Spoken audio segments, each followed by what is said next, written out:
Hello everyone, my name is Imani Forrest. I want to tell you guys today that you are in a secret rivalry that you've been in since you've been born. Now think of this rivalry. It's something that was given to you on your birthday. Not recently, but on your actual day of birth. You joined this rivalry and you had no choice in it. Now think about it. What do you think it is? 5, 4, 3, 2. It is the rivalry of the genders, the sexes, male versus female. Now, whatever you identify as, I know there will be always a constant war of thinking who is better, realistically. Now, I've been a part of this war ever since I really got into sports, and I didn't notice that I was a part of it until I started to compare myself to the opposite sex. Now, the opposite sex for a woman looking down at man's point of view, men are bigger, men are stronger, and sometimes men can be very, very more competitive than I. Now, vice versa can happen with the same thing. It just depends on how your outlook. If you're male, female, or transgender, whatever you identify as, this rivalry has all been a part of us in some form or fashion. Now today, I will only like to highlight one of the major differences that lies between all the genders, and that is the male and the female brain. Now, looking at the male and the female brain, this is the center of why we think of these differences between us. And today, I would like to highlight three main points of how these things lead us to this rivalry today. First, I would like to look at the anatomical differences of both the male and female brain.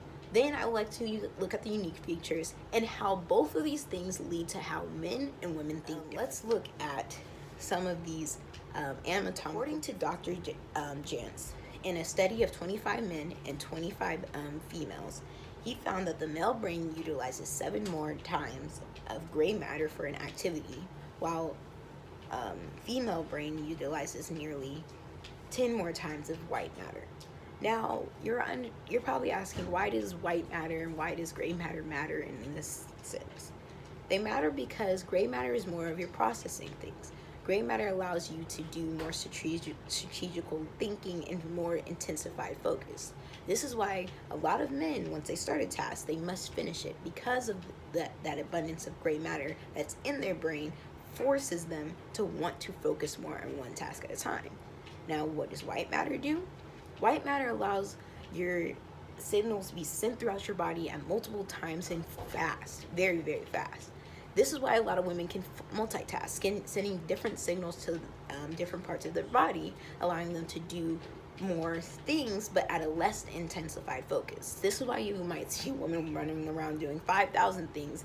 It's because her mind and her brain is telling her to.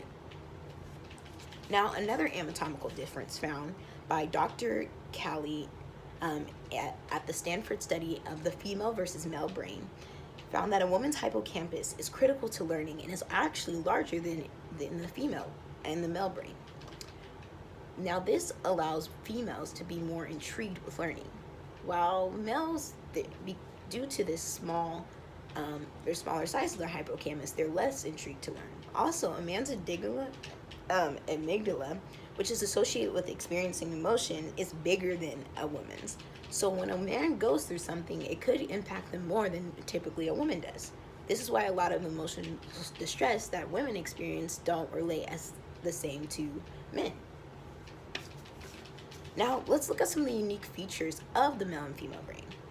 With both the male and female brain, there's many hormones found in each of these. Now, in the male brain, there's a lot of testosterone. This allows a lot of male features like a beard to grow and other things to happen in a typical male body. While in the female brain, estrogen can be found. Estrogen is very abundant and very, very active in the brain, which makes it quite unique because it allows things for women to actually happen, like the growth of breast and the growth of different things on the body, widening of hips and other things. Now, these two hormones control parts of the brain, and they're also a part of the brain.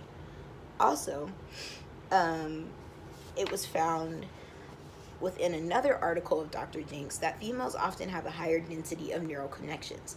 With neural connections, it allows you to relay more signals throughout your body and causes you to be more connected with your emotions. Now, this is why a lot of women want to express their emotions 24/7.